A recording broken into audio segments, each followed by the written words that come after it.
Electronic voting machine से जुड़ी एक बड़ी खबर हमने आपको पिछले वीडियो में बताई थी, जहां chief information commissioner Hira Lal Samaria ने ईसीआई को खूब फटकारा था कि भला वे ईवीएम से जुड़ी जानकारी पिछले 1 साल से कैसे नहीं दे रहे हैं। इन्हीं सब के बीच एक न्यूज ने अलग सुर्खियां बटोर ली कि यूट्यूब ईवीएम वीडियोस के साथ छेड़छाड़ कर रहा है और यूट्यूबर्स को ईवीएम से जुड़े वीडियोस अपलोड करने से रोक रहा है। जी हाँ, आपने सही सुना। Prashant Tandon, broadcast journalist and media expert ने एक ट्वीट शेयर करते हुए लोगों को ये बताया, जो कि ईवीएम के एक मेजर क्रिटिक रहे सीनियर एडवोकेट प्रशांत भूषण द्वारा भी रीट्वीट किया गया था और जिसमें कहा गया है कुछ तो गड़बड़ है ईवीएम में। कुछ दिन पहले यहाँ लिखा था कि यूट्यूब वीडियो में ईवीएम शब्द आते ही वीडियो के नीचे चुनाव आयोग का डिस्क्लेमर आ जाता है और रीच कम हो जाती है। शक सही साबित हुआ कि सरकार ईवीएम से संबंधित जानकारी और खबरों को सेंसर कर रही है। मोदी सरकार के निर्देश पर ही बोलता हिंदुस्तान का यूट्यूब चैनल बंद हुआ है और अब ईवीएम पर वीडियो बनाने पर मेघनाथ और शोहित मिश्रा का रेवेन्यू रोका गया है। कुछ तो गड़बड़ है ईवीएम में।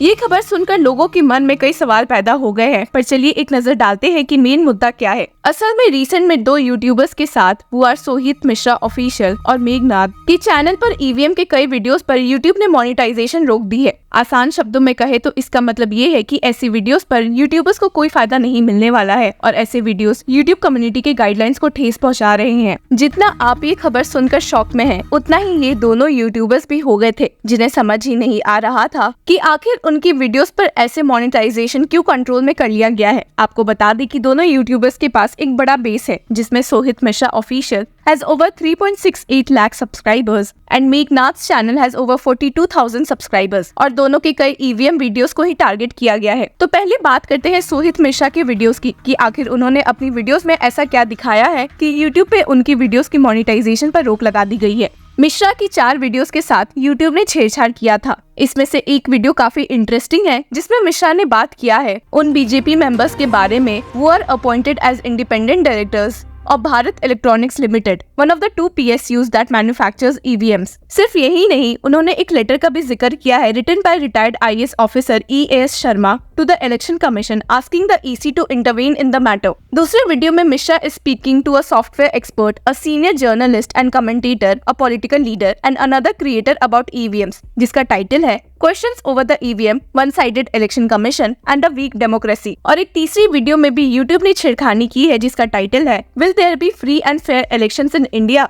जिसमें मिश्रा ये सवाल कर रहे हैं कि whether the elections can truly be considered free and fair when central agencies act against opposition leaders and parties and concerns about the EVMs have not been addressed by the polling panel। पर YouTube guidelines द्वारा ऐसे videos पर monetization को सीमित करने पर शोहित ने कहा है कि ये सबसे तो लोग ईवीएम पर वीडियोस बनाना ही छोड़ देंगे। तो सवाल अब लोगों के मन में ये पैदा हो रहा है कि क्या YouTube को यही चाहिए कि लोग ईवीएम पर वीडियोस करना छोड़ दे। पर आपको बता दें कि अपने डिफेंस में YouTube ने कहा है कि ये वीडियोस YouTube कम्युनिटी के गाइडलाइन से मैच नहीं करते थे और इसलिए भी इन वीडियोस की मोनेटाइजेशन को लिमिट किया गया है और ना ही पूरी तरह से हटाया गया है। YouTube के एक स्पोक्स पर्सन ने इस बारे में एक आंसर देते हुए कहा, all channels on YouTube must comply with our community guidelines. Creators who wish to monetize their videos with ads are held to an even higher bar and must also comply with our advertiser-friendly guidelines. Any claims that are demonstrably false and could significantly undermine participation or trust in an electoral or democratic process are in violation of our policies.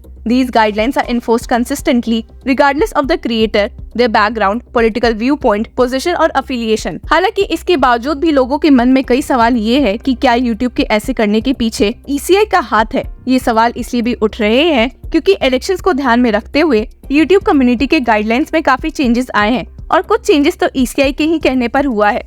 जी हाँ, आपने सही सुना। Apart from highlighting the safeguards in place to ensure free and fair elections, the context panel placed right below the EVM related videos also includes a link that directs viewers to FAQs released by the Election Commission of India about the voting process and voting machine। तो जब YouTube spokes person से पूछा गया कि क्या ECI ने उन्हें instruct किया है कि EVM से जुड़े वीडियोस के साथ मोनेटाइजेशन से छेड़छाड़ करने के लिए, तो उन्होंने इस मुद्दे पर कोई कमेंट नहीं किया। ये तो बात हुई शोहित मिश्रा के वीडियोस की। और अब बात करते हैं मेघनाथ के वीडियोस की। The platform curbed Meghnad's earnings from advertisements for 4 of his live stream videos recently. Each of these videos, which are 2 to 3 hours long, features Meghnad answering audience questions on EVMs, sharing updates on the Supreme Court hearing about 100% VVPAT counting, and discussing electoral bonds among other things. आपको बता दें कि इन YouTube community guidelines के बावजूद भी मेघनाद को समझा ही नहीं कि असल में उनके वीडियोस पर क्यों रोक लगा दी है, और इस बारे में कहते हुए उन्होंने स्टेट किया है, I have applied for review and am yet to get a response. I have no clarity as to why this has happened. तो जहाँ ये हो रहा है वहीं लोगों ने अपनी नजर गड़ाई बैठी है कि जब सुप्रीम कोर्ट ईवीएम से जुड़े मुद्दे को उठाएगी तो असल में उनका फैसला किस फेवर में रहेगा। जैसा कि आपको मालूम भी होगा कि इस हियरिंग में एक lead petitioner senior advocate Prashant Bhushan रहने वाले हैं, और एक मेन डिमांड उनकी ये है कि ईवीएम और वीवीपीएटी क्रॉस वेरीफाई होनी चाहिए, और वो भी 100%। और जैसे ही ये खबर आई कि सेंट्रल इंफॉर्मेशन कमिश्नर ने ईसीआई को फटकारा है, तो सीनियर एडवोकेट प्रशांत भूषण ने बिना देरी किए इस मामले में ट्वीट किया और chief election commissioner Rajiv Kumar को खूब फटकारते हुए कहा, The manner in which the lapdog CEC is behaving with respect to EVMs, not revealing the source code of the programmable chips, not willing to meet opposition parties on this, not willing to even count the VVPAT slips, reveals the malafide intent of the CEC. They must know they will be jailed if they are caught with manipulation of EVMs. हालांकि elections और EVM से जुड़ी सारी controversy को ध्यान में रखते हुए उन्होंने वापस से एक डिमांड ये उठाई है कि ECI should reveal the source code of EVMs in the public domain. Interesting बात तो ये है कि एक ऐसी ही प्ली जब सुप्रीम कोर्ट के सामने सितंबर 2023 में पहुंची थी तो उन्होंने इसे डिसमिस कर दिया था, और सुप्रीम कोर्ट बेंच में और कोई नहीं बल्कि CJI DY चंद्रचूड़ खुद शामिल थे। Petitioner Sunil Ahya appearing in person ने बेंच को बताया कि उन्होंने इस केस में ECI का भी रुख किया है, पर उन्हें वहां से कोई जवाब नहीं मिला। हालांकि CJI काफी नाराज भी हो गए थे कि बिना किसी रीजन ECI पर डाउट कैसे हो रहा है, और हियरिंग के दौरान कहते हुए पाए गए भी थे, What is the material before us to doubt about the election commission? How can source code be placed in the public domain? It cannot be made available in the public domain. That will make it more vulnerable. और अपने order में supreme court bench ने state किया था, Plea is filed seeking independent audit of the source code of the EVM applying to a particular standard of IEEE 1028, and so that the report is placed in the public domain. The petitioner had earlier moved a plea before the general elections in 2019, and the court had held that due to impending elections, it was not possible to get into the plea. Order में further stated था that another PIL was filed in 2020, and this court permitted him to make a representation before the ECI.